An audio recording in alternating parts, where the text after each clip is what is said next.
বাংলাদেশ আমাদের প্রিয় জন্মভূমি। এখানে বহু দল, ধর্ম এবং ভাষার মানুষ আমরা একসাথে বসবাস করি।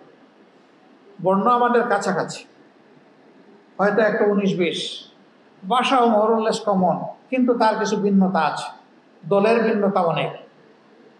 এটা কোনো দোষের বিষয় নয়।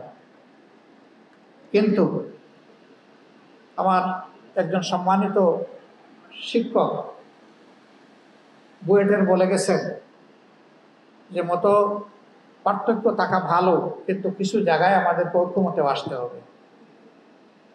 এটাকে আমরা ডিপলি অনার করি, ফিল করি, এবং এর জন্য আমরা চেষ্টা করি।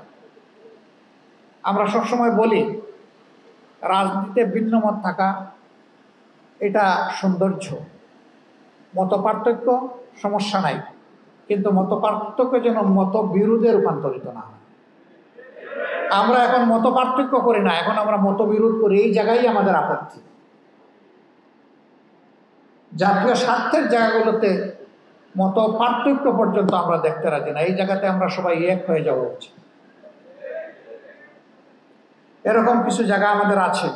প্রিয় দেশের স্বাধীনতা, সার্বভৌমত্ব আমাদের একটি বিশাল জায়গা। এই সার্বভৌমত্বের পক্ষে কথা বলতে গিয়ে আপনাদেরই সন্তান আবরার ফাহাদ, তাকে নিষ্ঠুরভাবে হত্যা করা হয়েছে। আজকে হাইকোর্টে তার ডেথ রেফারেন্সের রায় হয়েছে, আলহামদুলিল্লাহ। বিচারিক আদালতের রায়কে তারা বহাল রেখেছেন।